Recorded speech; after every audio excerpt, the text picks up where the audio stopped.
Bienvenue à l'Église 180. Si vous êtes ici pour la première fois, sachez que ça nous fait plaisir de vous accueillir et qu'on espère vraiment que votre expérience parmi nous sera des plus agréables. Aujourd'hui, vous allez entendre un discours simple et actuel au sujet de la Bible. Vous pourrez aussi apprécier une musique positive, contemporaine, imprégnée de foi et d'espoir, le tout dans une ambiance décontractée, tout en savourant un bon café.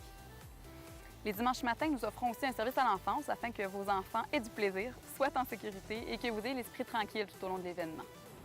Pour ne rien manquer, suivez-nous sur notre page Facebook ou visitez notre site Web.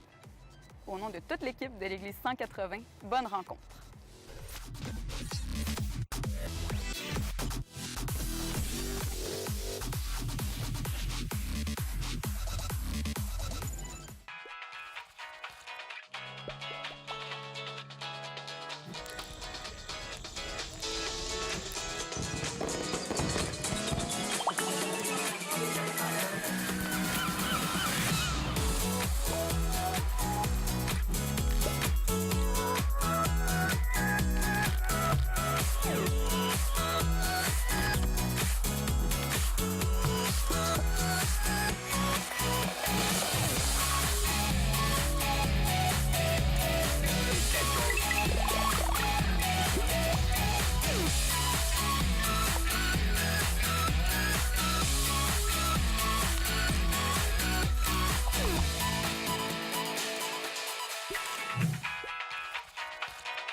Bonjour 180, est-ce que vous allez bien?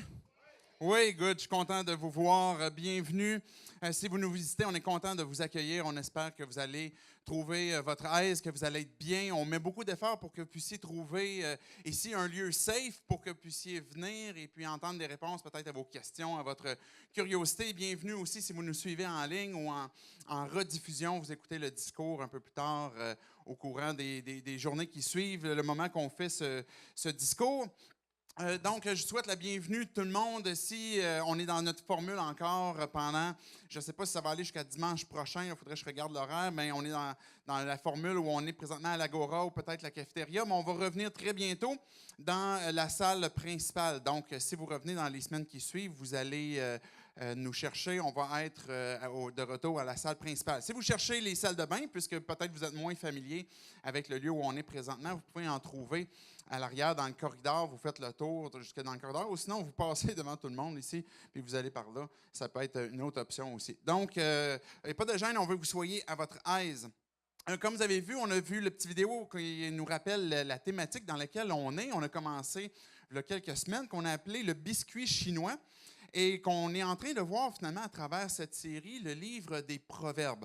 On a utilisé ce titre-là parce que ça fait souvent référence justement à des pensées, à des proverbes que l'on a, des petites pensées de sagesse. Et puis, bon, des fois, ça a une formulation un peu de biscuit de fortune, là, où ce que ça nous annonce des belles choses. Mais l'idée qu'on veut retenir derrière ça, c'est que c'est en fait beaucoup plus que des pensées ou des pensées positives ou des proverbes de façon un peu peut-être léger là, qu'on retrouve dans les biscuits chinois, mais que les proverbes nous donnent se trouvent finalement à être la parole de Dieu, à être des proverbes, des paroles de sagesse que Dieu a voulu nous laisser pour qu'on puisse saisir la réalité, l'ultime réalité que lui a créée. On vit dans un monde qui peut être altéré par divers trucs. On peut vivre dans un monde qui est rempli de souffrances, où on peut avoir toutes sortes de questions. On ne sait pas trop comment se comporter des fois dans certaines circonstances, dans certains domaines de nos vies.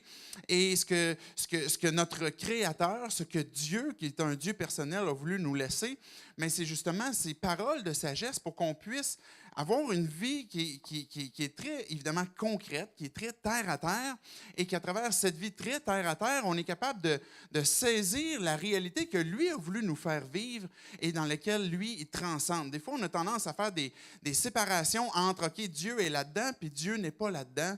Dieu est là, Dieu n'est pas là. Mais il ne devrait pas y avoir ce type de distinction. Évidemment, je ne parle pas de bien et de mal, mais je parle des domaines de la vie.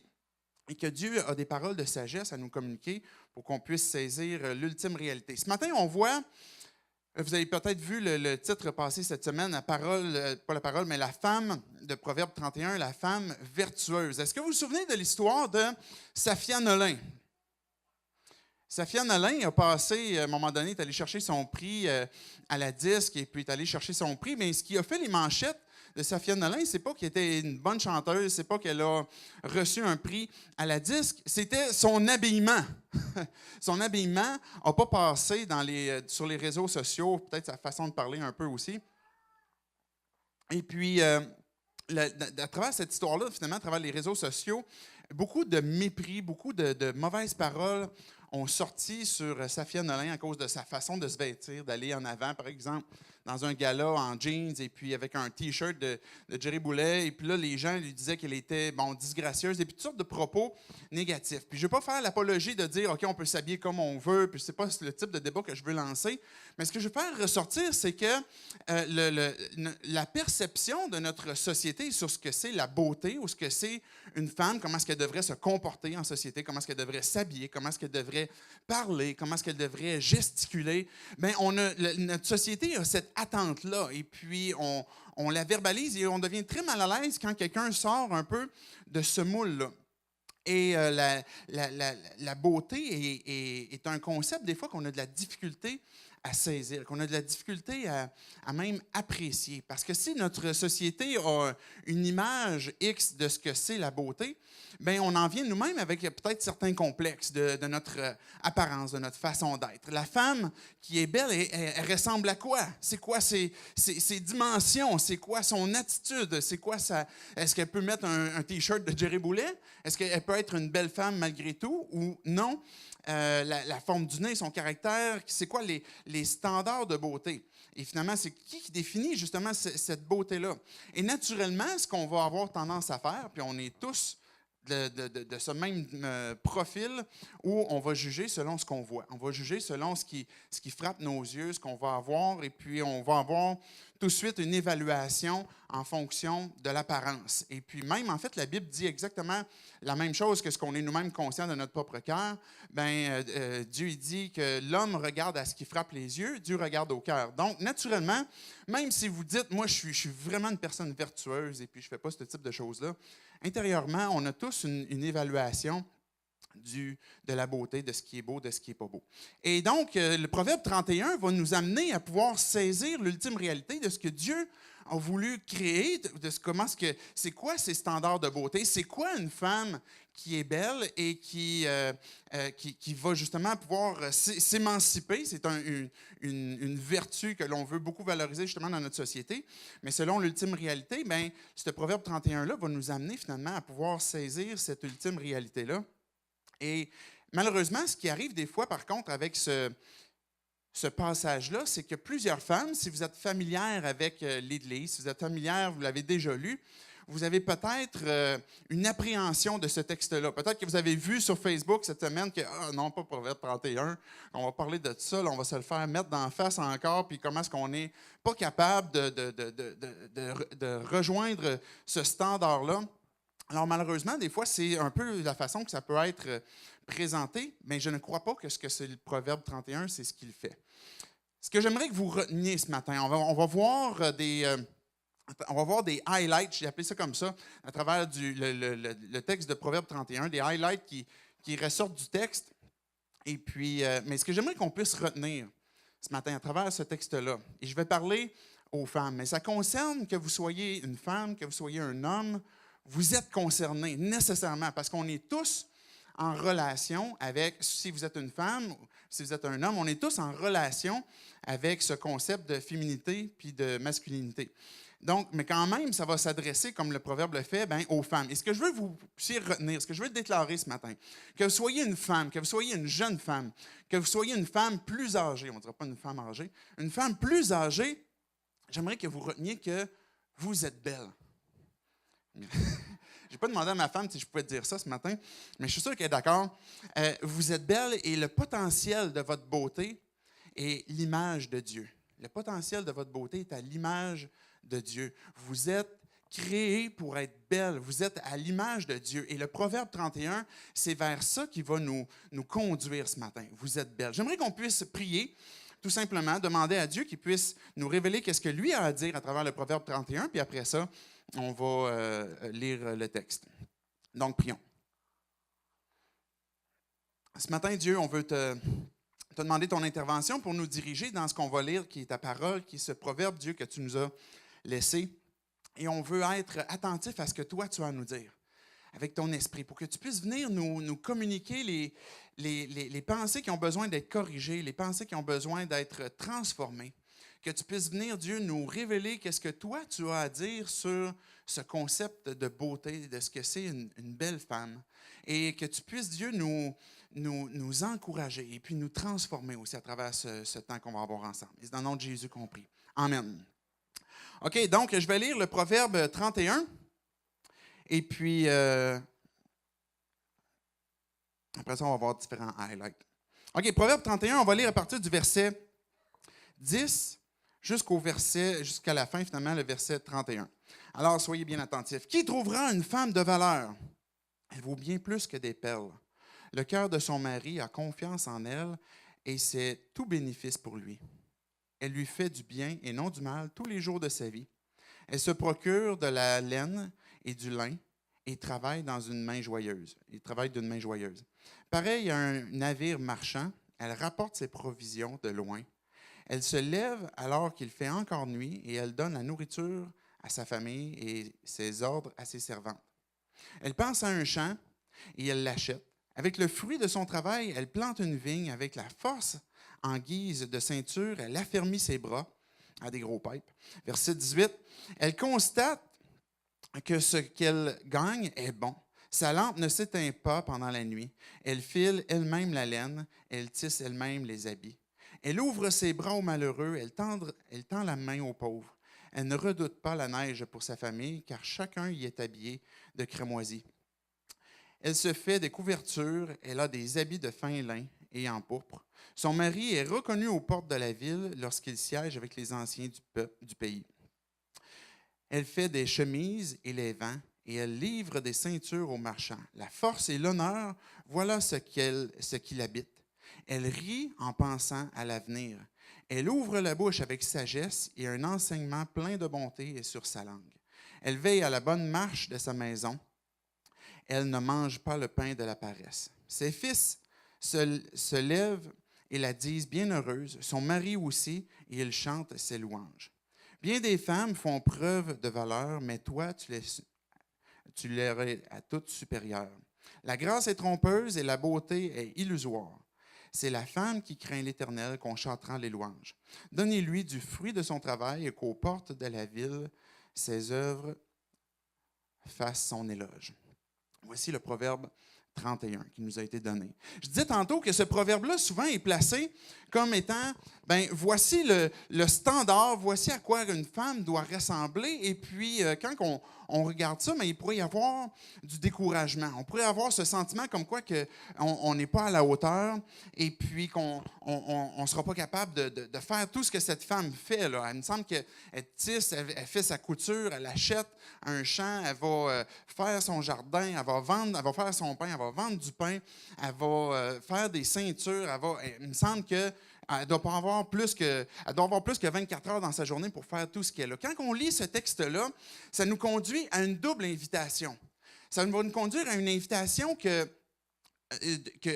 a besoin de réaliser combien on a besoin de Jésus, combien on a besoin de Dieu quand on est devant un texte qui nous semble insurmontable. Quand on est devant un texte qu'on est en train de lire et qui semble difficile, il faut se souvenir qu'on a besoin de Dieu pour vivre ce que le texte est en train de nous dire.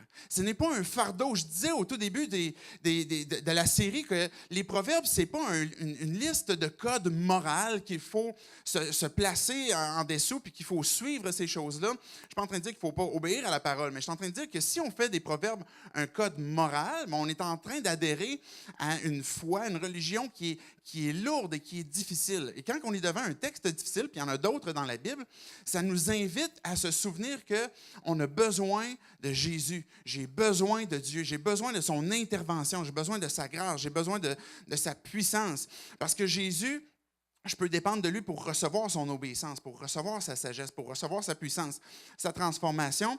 Et Jésus a vécu une vie parfaite sur la terre avec l'ultime réalité dans le but de pouvoir nous la communiquer aussi, de pouvoir nous la donner, de pouvoir la vivre aussi en nous. Puis la deuxième invitation, c'est à grandir comme Jésus, mais par la puissance aussi de l'Esprit qui vient vivre en nous. Donc, à partir du moment où on a placé notre foi en Dieu, on se souvient qu'on a besoin de Jésus, mais qu'on a besoin aussi de l'Esprit de Dieu qui va venir nous conduire, nous fortifier, nous diriger, nous rappeler.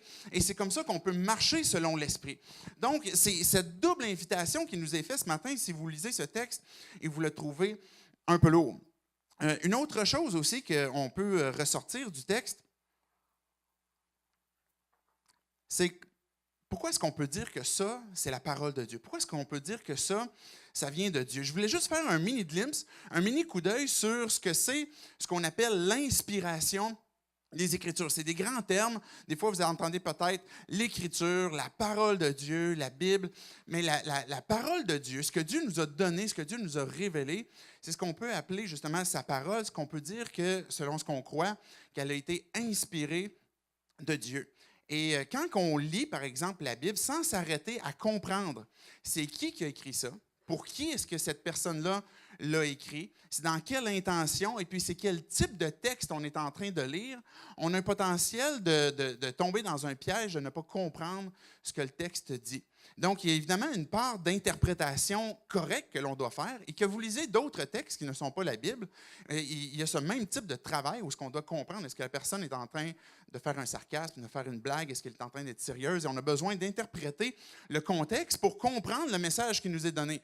C'est la même chose avec la Bible. Avec le Proverbe 31, on a besoin de comprendre c'est quoi l'intention de l'auteur pour qu'on puisse bien saisir tous ces petits highlights qu'on va ressortir de ce texte-là et de comprendre que les écrits sont inspirés par Dieu. C'est-à-dire on peut réellement voir à travers ce texte que Dieu nous a communiqué ce qu'il voulait qu'on retienne pour la parole de Dieu. Peut-être que vous vous dites, mais est-ce que ça a été écrit par des hommes? Et puis peut-être que pour vous, c'est un dilemme que vous avez dans vos pensées de dire, puisque la Bible a été écrite par des hommes, c'est peut-être pas nécessairement utile ou efficace. C'est ça qui est beau de l'inspiration des Écritures. Ce que la Bible nous communique, ce qu'on peut comprendre, c'est que Dieu a utilisé des personnes, plusieurs personnes, 40 auteurs différents, avec leur personnalité, avec leur caractère, avec qui ils sont. Et Dieu, avec son esprit, a pu venir inspirer ces textes-là que les personnes ont écrits, ce qui fait que ces textes-là sont réellement la pensée de Dieu, mais en même temps, tout en respectant la personne, l'auteur qui l'a écrit. Et c'est la raison pour laquelle on peut voir des écrits qui ont des personnalités à travers l'auteur différentes. Si vous allez lire 4 évangiles différents, quand vous arrivez dans le Nouveau Testament, Matthieu, Marc, Luc et Jean, qui sont 4 auteurs différents, mais qui rappellent la même histoire, celle de Jésus, mais avec des angles différents. Et c'est ça qui fait la beauté. Donc, plutôt que de voir ça comme un argument contre, c'est en fait même quelque chose qui devient positif, où ce qu'on peut voir que Dieu a respecté la personnalité de l'auteur, mais ça nous donne un angle différent, tout en comprenant que Dieu est venu communiquer sa révélation à travers ces textes-là, sans que ça soit une dictée, mais avec la conviction qu'on peut avoir ce que Dieu voulait nous communiquer. Donc, Dieu parle à travers le Proverbe 31, à travers une mère qui est en train de parler à son fils.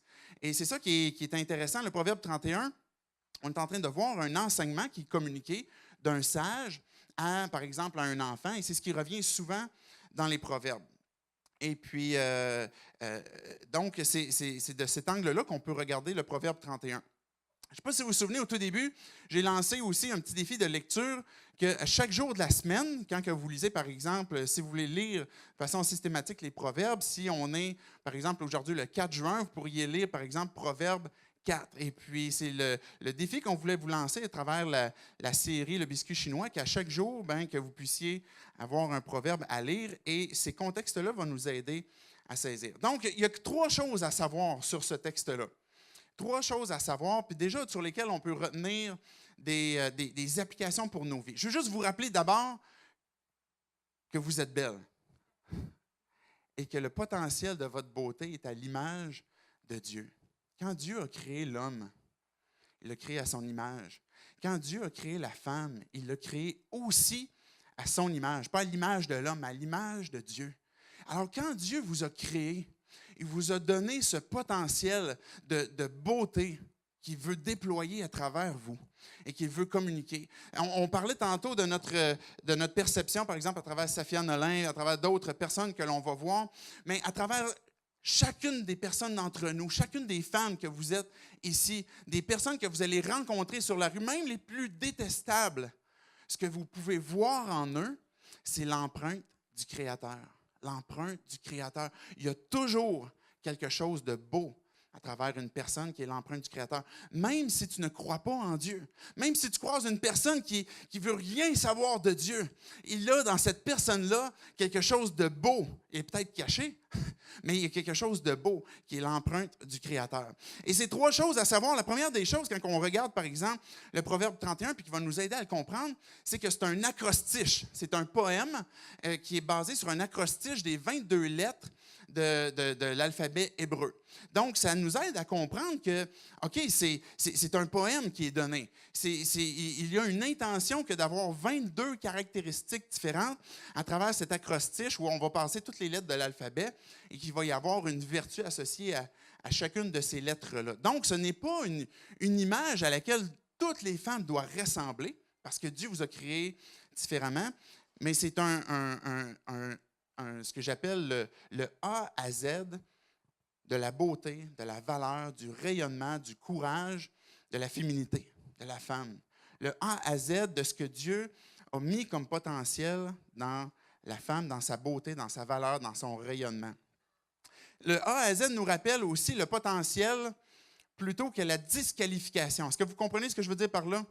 Quand on regarde le A à Z de ça, c'est qu'on n'est pas en train de voir, OK, quand je lis ce texte-là, puis là, je me le mets devant moi, je suis en train de me disqualifier, puis je suis en train de me décourager parce que je n'ai pas obtenu tout ce qui est là. Ce n'est pas l'intention du poème acrostiche que l'on a ici, mais plutôt de démontrer le potentiel de beauté, la valeur que tu peux avoir, que tu peux rayonner à travers ce que Dieu nous a laissé. Donc, le texte n'a pas comme intention de nous disqualifier, mais de nous révéler le potentiel qui est placé de ce que Dieu a voulu créer en chacune de vous. Donc, que ce soit une femme célibataire. Si tu lis ce texte-là, tu es ici, tu es une jeune femme, ou tu n'es pas mariée, ou peut-être tu es veuve, et là, tu te dis, bon, mais moi, je lis le Proverbe 31, puis là, cette femme-là est mariée puis a des enfants. Bon, mais c'est pas pour moi. On se catch ça.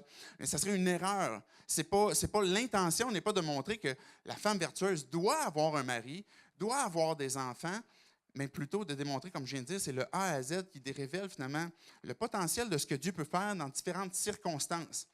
Donc, ce n'est pas de penser que si un jour je me marie, je vais trouver finalement une raison, je vais trouver plus de valeur, je vais trouver une meilleure identité. Ou bien, par exemple, si vous êtes jeune marié, vous êtes une jeune femme mariée et puis là, vous n'avez pas d'enfants, vous essayez d'avoir des enfants depuis peu ou depuis longtemps, vous n'avez pas encore les enfants, mais souvent, il peut y avoir ce sentiment d'indignité, ce sentiment d'incapacité, le sentiment de pourquoi que je ne suis pas capable de donner la vie. Puis là, on se dévalorise, on peut se décourager. Je me souviens, ma femme, ça a pris du temps avant qu'on puisse avoir notre premier enfant. Et puis, je la voyais lutter avec ces pensées-là. Et le fait d'avoir une tristesse de ne pas tout de suite avoir des enfants, c'est correct. Mais de penser que si j'ai des enfants, mon identité, tout d'un coup, va devenir encore plus claire, plus évidente, c'est une erreur. C'est faux que de penser comme ça. Le Proverbe 31 nous présente une femme qui a un mari, une femme qui a des enfants, mais il n'est pas en train de dire « voici à quoi vous devez toutes avoir comme circonstance de vie pour être une femme vertueuse ». Et si vous êtes une jeune maman, bien, c'est la même chose. Si vous êtes une jeune maman, vous avez les deux mains dans les couches, les deux mains sur les biberons, tout ce que ça comprend, et tu te culpabilises parce que tu n'as pas le temps de faire le jardin de la femme vertueuse, tu n'as pas le temps de coudre ton propre linge, tu n'as pas le temps de faire des tapis, puis faire des ceintures pour amener ça au marchand, puis faire ton pain. Puis là, tu regardes ça, puis tu te dis, tu sais, j'ai jamais le temps de faire ça. Mais ce n'est pas non plus l'objectif du Proverbe 31 en culpabilisant, par exemple, une jeune maman qui n'est pas capable de faire tout ce qui est là. Dieu n'attend pas qu'on gravisse des échelons. C'est une application déjà que je veux retenir du Proverbe 31, et puis ça s'applique aussi aux hommes. Mais Dieu ne s'attend pas à ce qu'on gravisse des saisons de vie Ou là, je dois avoir un mari, là, je dois avoir des enfants, puis là, je dois avoir telle affaire. Et puis là, à ce moment-là, quand ça va être en place, possiblement que là, c'est là que Dieu va venir me rencontrer. Dans la vie terre à terre, dans l'ultime réalité, le désir de Dieu, le désir de Jésus, c'est de venir nous rencontrer là où on est, dans la circonstance de vie, dans la saison de vie dans laquelle on est. Si Dieu a dépeint cette femme de A à Z, Dieu marche avec nous pour nous accompagner à passer des saisons, à passer des circonstances. Il nous accompagne pour qu'on puisse passer chacune de ces lettres-là, une après l'autre, et puis qu'elles puissent se peaufiner, et puis que les fruits puissent ressortir de ça. Dieu nous accompagne quand que tu as l'impression que ta vie ne tourne qu'à travers ton nouveau-né, mais Dieu, il est là avec toi en changeant la couche. Tu pourrais dire, tu peux-tu tenir la couche en attendant ou tenir le bébé? Mais Dieu est là avec toi. Si tu es une femme célibataire, tu dis, je souffre de ce temps dans lequel je suis présentement, mais Dieu est là aussi dans cette circonstance de vie, même à travers des circonstances qu'on ne comprend pas pourquoi on vit ça. On ne comprend pas pourquoi on est à travers cette saison-là. Et Dieu marche à travers nous, à travers ces différentes saisons de vie-là, pour nous faire comprendre dans chacun des domaines, ou en train de nous faire grandir finalement, pour passer à travers de ce A à Z, de ce potentiel de beauté que Dieu veut nous donner. La deuxième chose que je veux relever de ce texte-là, c'est que c'est un poème.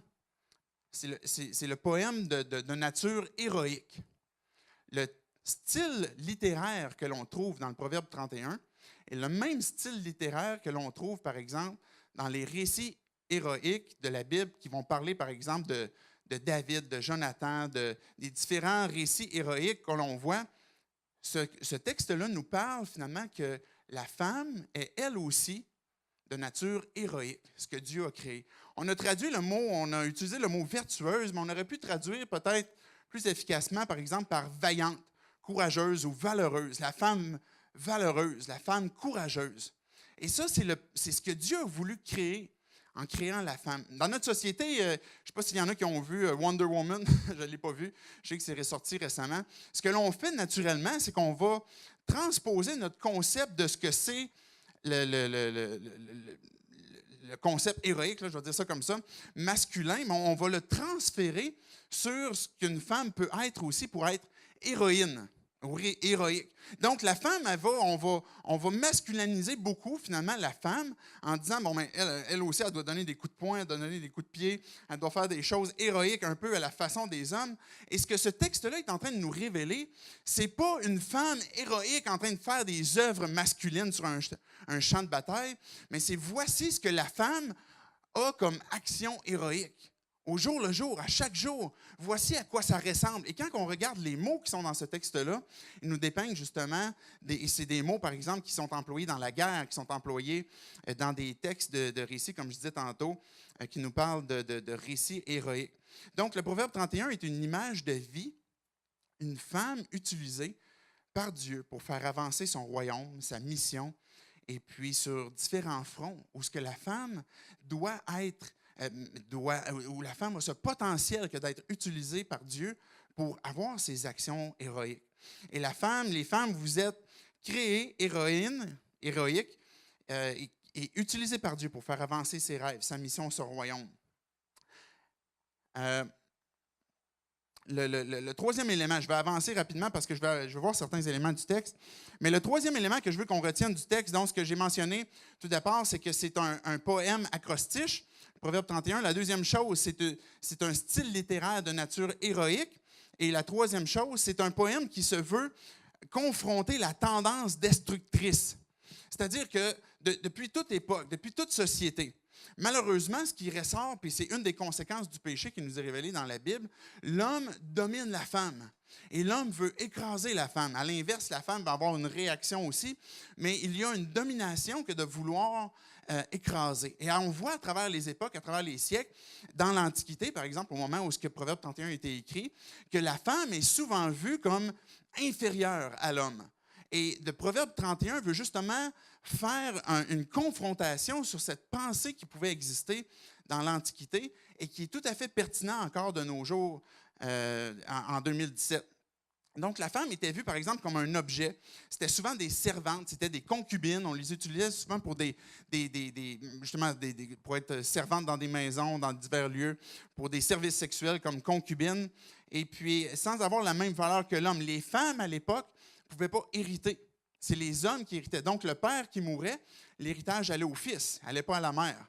Donc, c'était un clash qu'il y avait à l'époque. Et puis, c'est la raison, je fais juste un petit saut par en avant, quand Pierre, il va dire dans le Nouveau Testament, « Marie, ayez de la sagesse avec votre femme, parce qu'elle aussi doit hériter de la vie éternelle. » Donc, Pierre est en train de rappeler que la femme est l'égale de l'homme pour Dieu, parce que les deux vont hériter de la même chose. Et quand que ce poème-là, le Proverbe 31 nous est donné, il a comme nature de vouloir confronter. Et c'est une des raisons pour lesquelles on voit une forte exposition de ses activités, de ce qu'elle fait. C'est une femme active dans sa famille, mais dans sa communauté, dans sa ville. C'est une femme d'affaires, une femme qui va faire des choses, qui va avoir un profit. Elle va faire de l'immobilier, elle va s'acheter un champ, elle va faire des transactions. Son mari qui siège aux portes de la ville, c'est le concept un peu de justice de l'époque qui était là.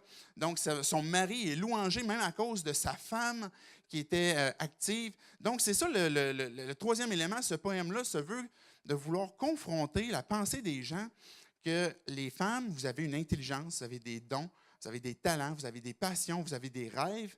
Et avec ce que Dieu vous a donné dans ces choses-là, il veut faire une différence dans votre famille, dans votre foyer, au travers de vos amis, dans votre société, là où vous vous impliquez. Et c'est ce que le Proverbe 31 veut nous donner. Donc, j'aimerais ça qu'on puisse relire le verset 10 du Proverbe 31. On va arrêter sur différents highlights que le texte nous donne. Proverbe 31, le verset 10. Première des choses qu'on va retenir, c'est que la femme, mesdames, vous êtes un don de Dieu. Vous êtes un don de Dieu. Qui trouvera une femme de valeur? Elle vaut bien plus que des perles. Voici comment est-ce que le Proverbe 31 commence. La femme, mesdames, vous êtes plus, vous avez ce potentiel que d'être plus que des perles, qu'un trésor. Le plus beau cadeau qu'on a reçu, c'est ce que le Père Céleste, c'est ce que Dieu nous a donné, c'est-à-dire Jésus-Christ. C'est le plus beau cadeau que Dieu nous a donné pour qu'on puisse avoir cette vie abondante en disant, oui, Jésus, j'ai besoin de toi, j'ai besoin d'être sauvé là où je suis de mes péchés, du mal que je fais. Et le Dieu nous pardonne, il nous sauve, il fait de nous ses enfants. C'est le plus beau cadeau qu'on peut recevoir. Et immédiatement après, c'est pas de gagner à la loterie. Immédiatement après, ce n'est pas de vous faire donner un super char.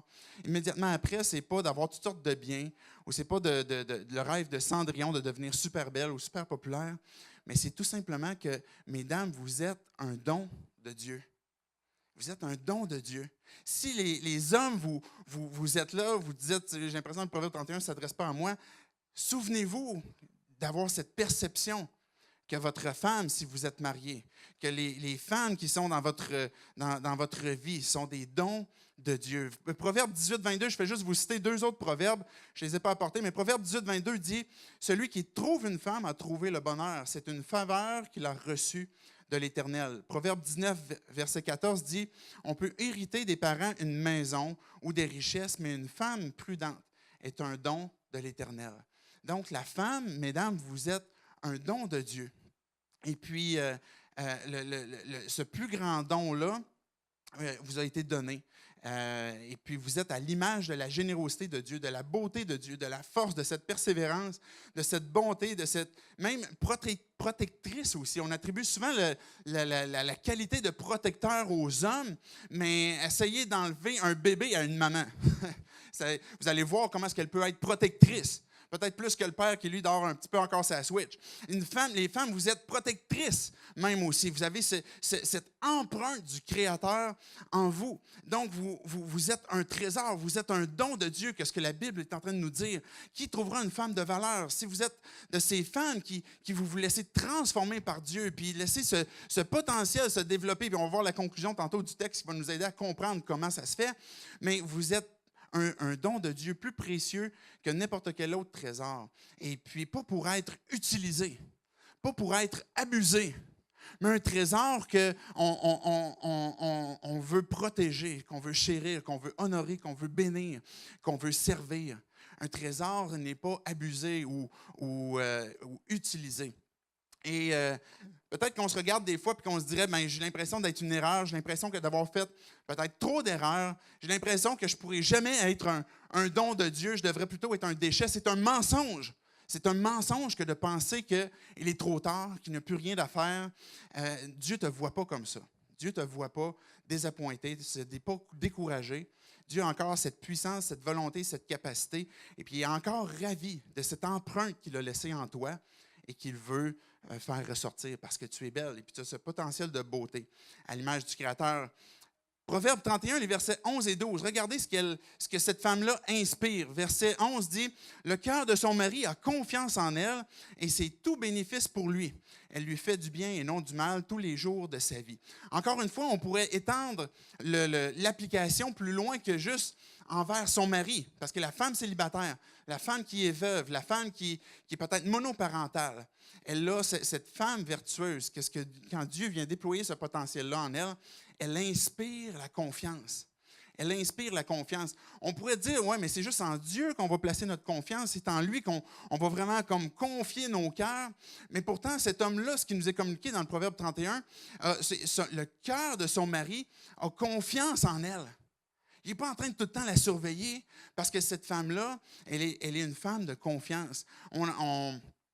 Cette relation-là n'est pas juste par exemple, si on parle d'une relation conjugale, ce n'est pas juste que d'être des partenaires, d'être des colocs, d'avoir des partenaires sexuels ou un partenariat ou un contrat, mais c'est vraiment l'image parfaite de la gloire de Dieu à travers Jésus et son Église aussi. On peut avoir complètement confiance en tant qu'Église, envers notre bien-aimé qui est Jésus lui-même. Et cette image-là est en train de nous montrer que cette femme vertueuse inspire la confiance.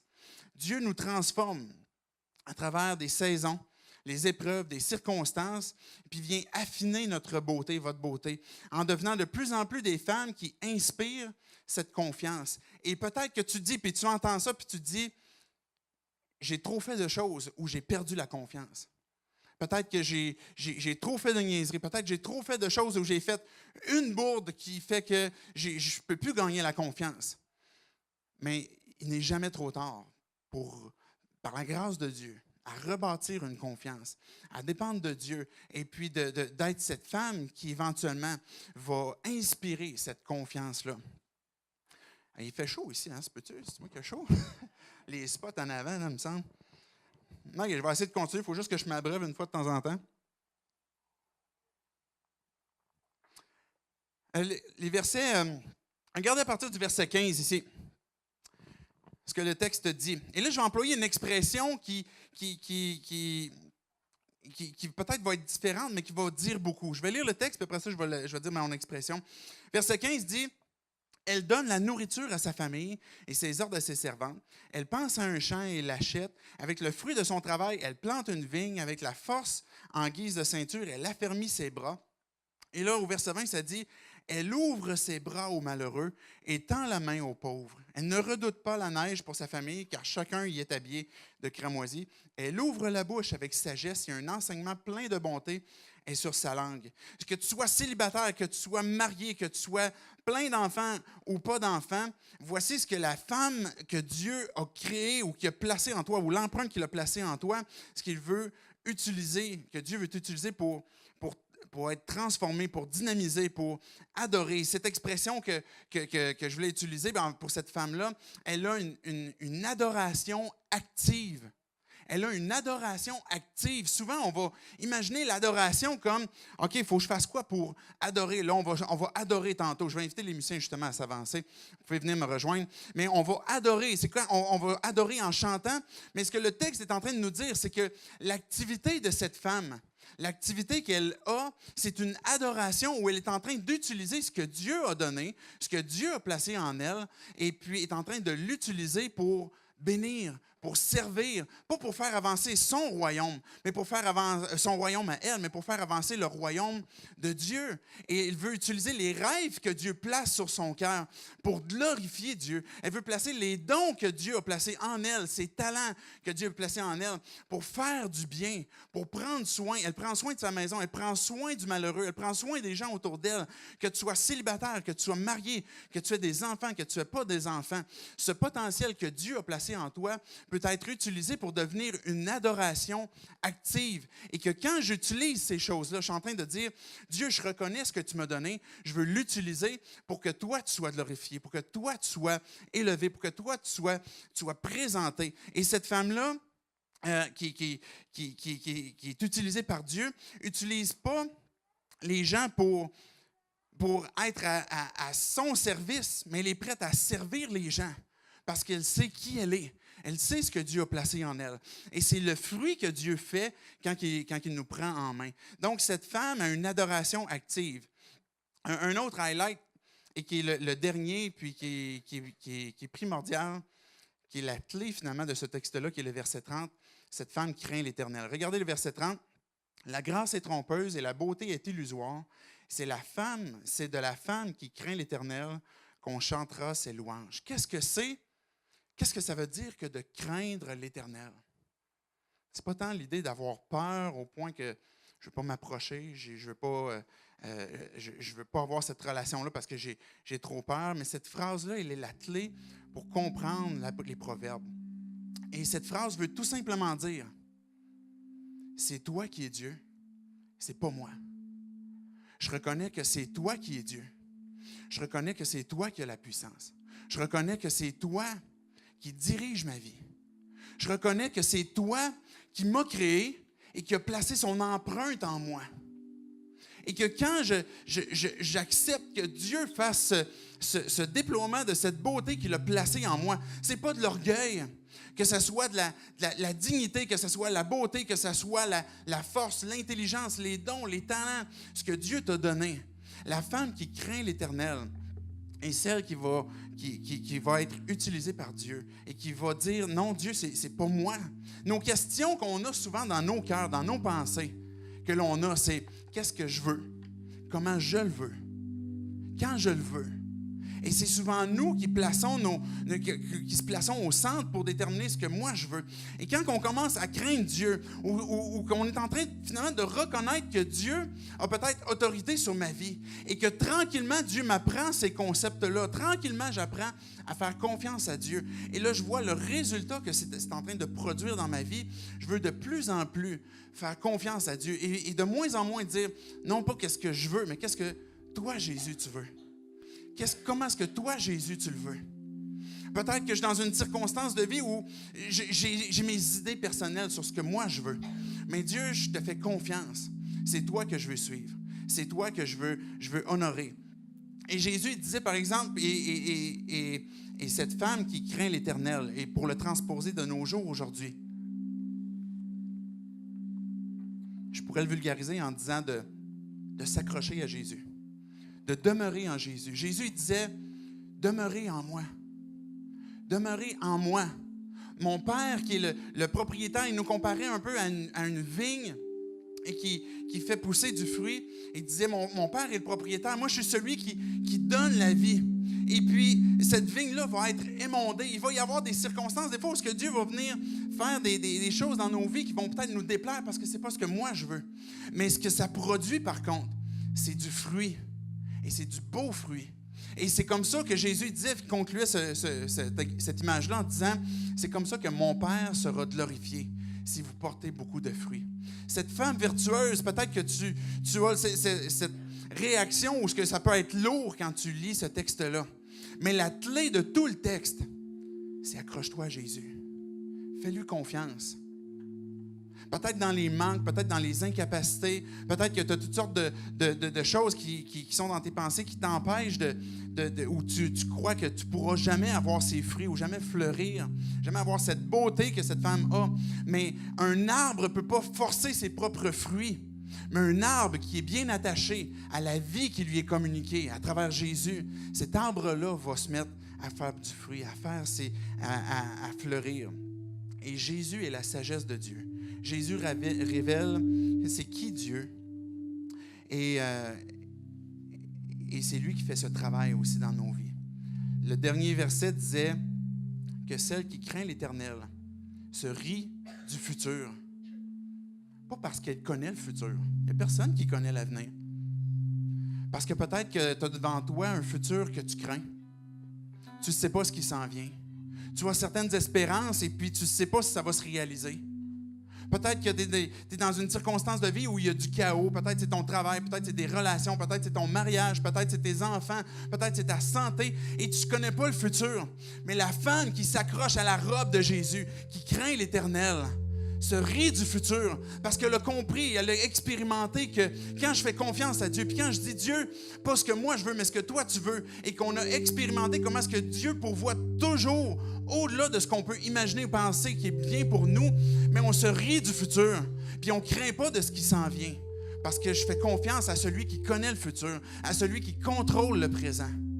Et je lui cède ma vie. Et là, cette beauté, cette empreinte que Dieu a placée est en train tranquillement de sortir, est en train tranquillement de fleurir. Ce texte-là, que tu sois une femme célibataire, une femme mariée, ça s'applique à toi. Il est pour toi. Dieu a laissé son empreinte en toi.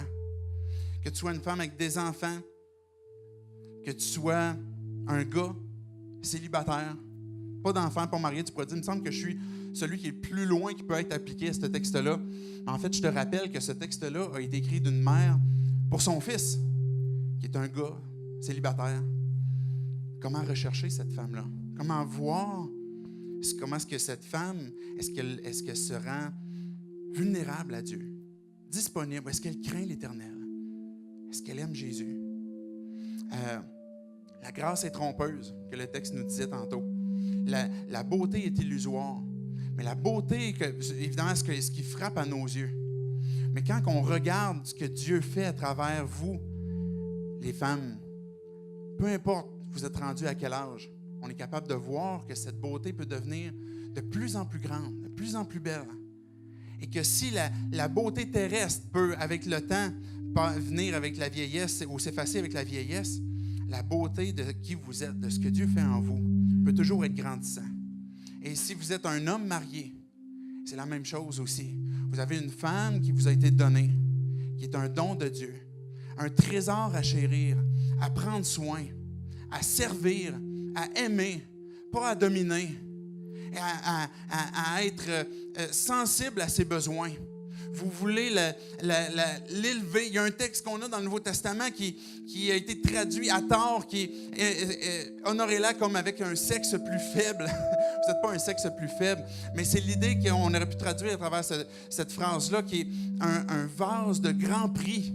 Et quand on a un objet de grand prix chez nous, on fait attention de ne pas le placer là où on range les souliers, là où on fait des menus travaux, puis que ça peut être brisé. Mais on va l'honorer, on va l'élever. Et c'est des applications qui s'adressent aussi à vous.